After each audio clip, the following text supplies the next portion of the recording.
100 years ago, my grandparents made a momentous decision to leave their home in Eastern Europe and journey to this country. They arrived not knowing the language or culture, with no money and no marketable skills.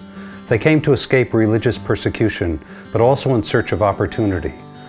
Opportunity for themselves, but more so for their children and their children's children. The land in which they arrived was rich in natural resources, coal, oil, minerals, and timber. But how would they have ever known that they would contribute to the greatest resource of all? They became citizens, and they had children. They settled in a town called Hartford, Connecticut, on a street called Albany Avenue.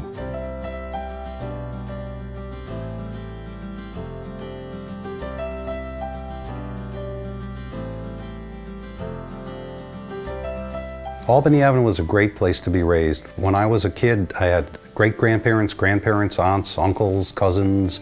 We all lived in that area. Great school system, plenty of places to go, beautiful park, Keeney Park.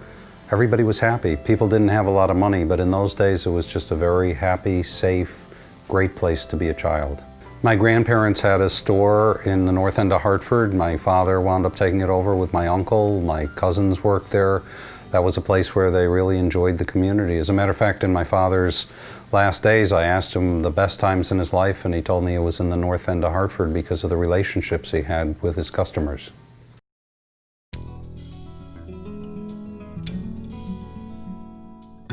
In the late 1960s, there were some civil disturbances, and the neighborhood really became very fragile after that. A lot of people moved out, a lot of buildings were sold, a lot of businesses moved out, and there was a substantial change to the neighborhood. From time to time, I would drive back and look at the neighborhood, and it was like seeing an old friend that was sick. It made me sad, but I never could figure out anything that I could possibly do to bring it back to the spirit that it had when I was young. In the 50s, it was a vibrant community.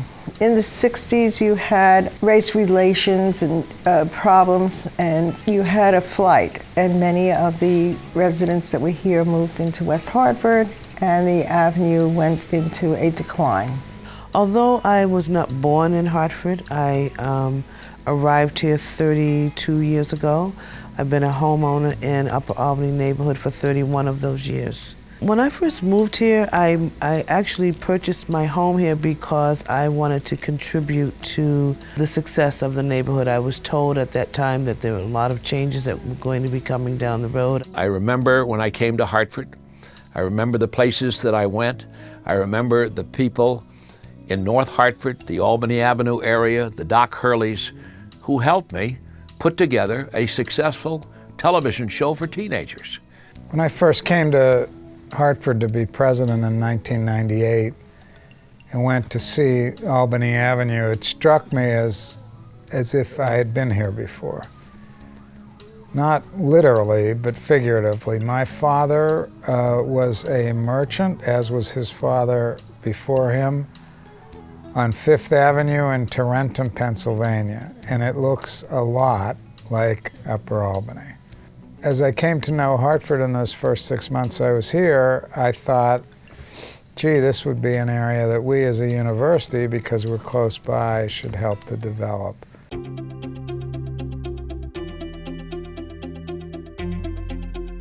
The Upper Albany area is one of 17 neighborhoods in the city of Hartford. It's a critically important area. It's a major thoroughfare from the city of Hartford to the Avon, Simsbury, West Hartford corridor. Albany Avenue has three elements which I think make it very unique. First of all, it has the population that lives around there. It's very dense. You go to the suburbs, people live on quarter-acre lots, half-acre lots. You don't get many people that live within the radius of a block. In an area like the north end of Hartford, there are three-family homes. There are many of them on every block, so you have an awful lot of people. It's also a major route in Hartford. There are a lot of commuters that drive through Albany Avenue twice a day.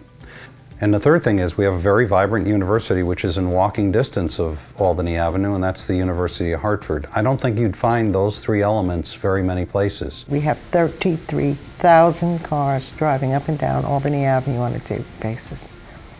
It's a lot of potential customers. There are so many opportunities in the Upper Albany area, and I think Dr. Fitchman has served as a catalyst and a glue to pull all of those together. Dr. Fitchman is was the first and is probably the most significant person who's seen the same opportunities we did to help himself, help his business, but also give back to the neighborhood he grew up in.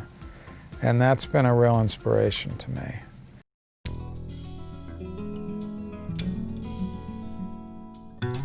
Because I'm involved in a number of community organizations, I knew that Dr. Fitchman was looking for some space to open another branch of his business. I had taught in the North End of Hartford. My son had taught in the North End of Hartford, and later on we have our medical office in Manchester. We used to see patients from the North End of Hartford. And one day my son said to me, "Dad, why don't we open an office there?" And that was an epiphany to me, and it seemed to me the one way that I could give back to that neighborhood that I had enjoyed so much and had helped my family out so much. And so we began the search for a building and built a building and opened up a medical clinic. Going back to your roots is a very important thing. It shows caring, that what you received when you were growing up was positive. You're coming back, you see it's in a negative position, but you remember the positives of what this place was, what this avenue meant to him, to his family. I'm a big champion of learning about your past so that you can understand who you are in the present. And he's a perfect example of that. He knows where he came from. He has moved his business back in part to reconnect with the neighborhood that he lived in. It's got to be unbelievable for him to think back when he was a kid and what his parents did and how much they left there and how much they loved it, because he's told me this. And now Dr. Fitchman is a part of the group of people that is really bringing Albany Avenue back to what it was when he was a child.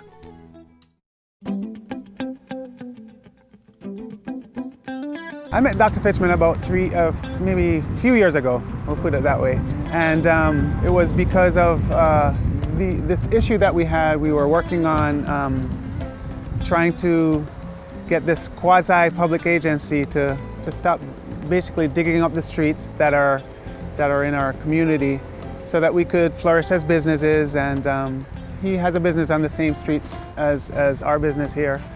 So we sort of got together as merchants to talk about the issues, and that was sort of the beginnings of when we met. You've got people that work together. Doctor is right in the middle, working with all these folks that are part of that neighborhood. And here they are, and they have an influence. Let me tell you something. If they need something, Doc will be on the phone with the mayor, and it happens. And I know that he has met with, oh gosh, so many executives, but the point is, it's still the people. I think what we needed in this neighborhood was to identify some new energy, and we've done that, young and old, and working together and working on a strategic plan for the community through the Upper Albany NRZ, working with all of the various organizations and agencies in the neighborhood on the Upper Albany development, and Friends of Keeney Park, just putting all of these pieces together, working together on one community vision. I think we've got the right formula now to move forward. For a person that never got involved in anything in their life, I'm now on 7 committees in that area, and we are all dedicated to trying to get this neighborhood to be better for the youngsters and people that need jobs, and better for the senior citizens, and just have more goods and services. It's a fantastic neighborhood. It's authentic. You've got wonderful people there, and you're going to find things in that neighborhood that you wouldn't find in the suburbs. But we do need to get some of these more sophisticated elements into it and get it looking a little friendlier. I have no doubt that that's going to happen.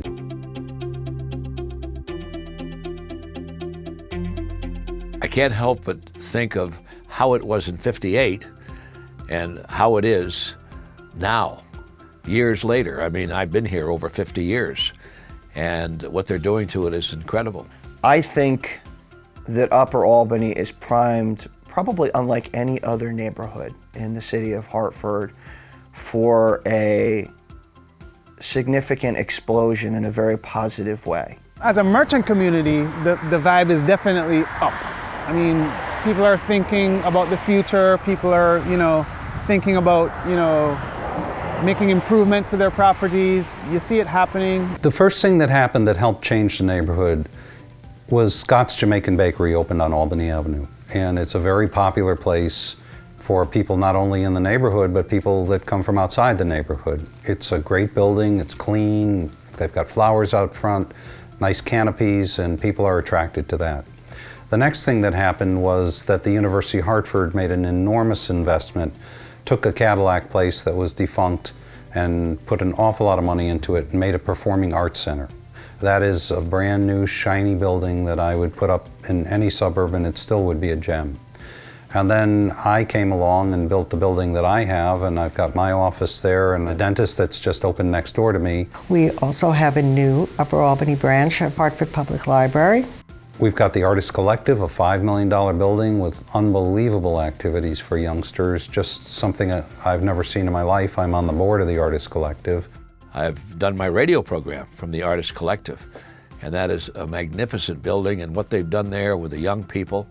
You got a Y there. Whoever thought they'd have a YMCA on Albany Avenue? But they do, and I just think this says something for the neighborhood. I say that it says something for the future of Hartford. I'm very positive on Hartford, and I think Albany Avenue is going to be a big, big part of it once everything is done. As I look at the avenue and I look from Main Street to Westbourne Parkway, there have been changes made. There's been over $95 million in private investment has come into this community, not counting Dr. Fitchman. It's great when the city wants to put dollars behind a project, and it's great when nonprofit institutions want to invest significant sums, but when a private investor comes in, steps up, and dedicates himself wholly to a particular vision, that says something about a man's character or a woman's character that can't be measured, it can't be defined, it can't be contained.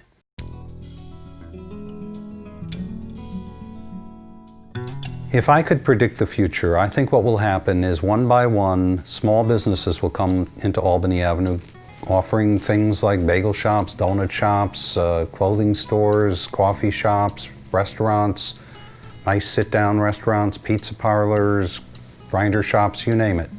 And when that starts to happen in that environment, it's going to become a destination. And people will no longer drive through Albany Avenue on their way to work. They will drive to Albany Avenue on their way to recreate. You know, Richard sits on a number of community organizational boards, and he's a man with great vision, and I'm so happy to be partnering with him.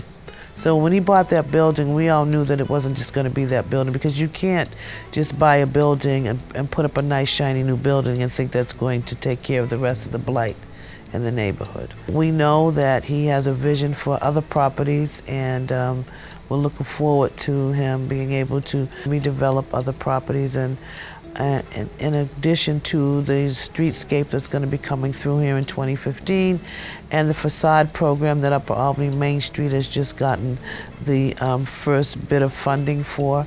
So when we finish, we plan to have a complete street and create an area of destination. You know, my three favorite words are passion, inspiration, and hope. And Dr. Fitchman has planted those three words in the citizens that surround Albany Avenue. And that spells success. I've talked to him, I know what he's doing, but where I really measure the difference he's making is when people from the Avenue talk about him.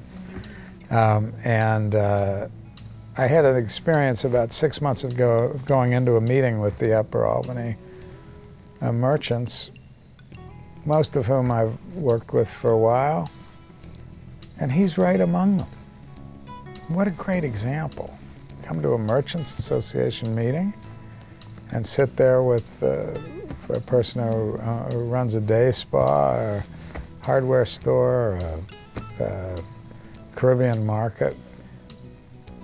It was very inspiring, and I was just impressed by how easily they accept him.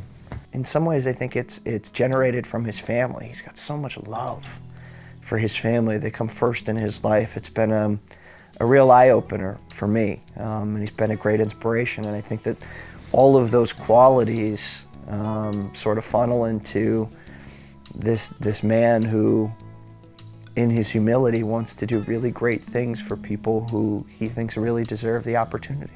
That kind of spirit of seeing that as a vibrant commercial strip in Hartford, as a gateway to that community, is so important to our collective futures. And so what he's doing should be, he's a groundbreaker, he's a pathfinder, but it should be an inspiration to all of us who trod those paths.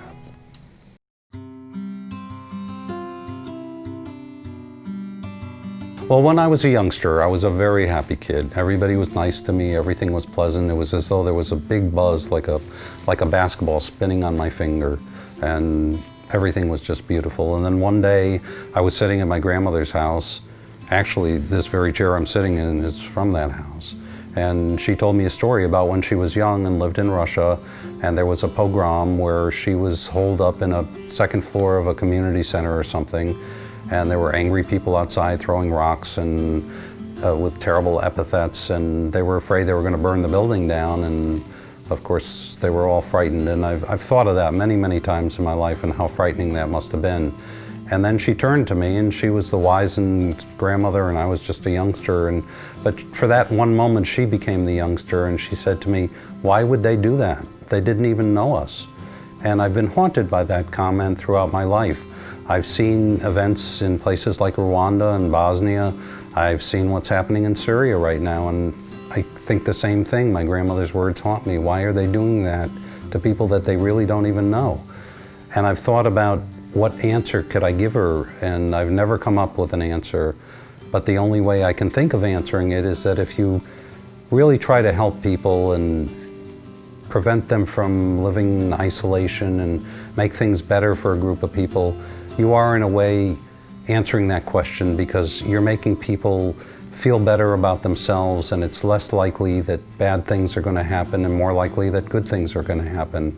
And if I was going to do such a thing, why not do it on that street that I was sitting so many years ago, Albany Avenue?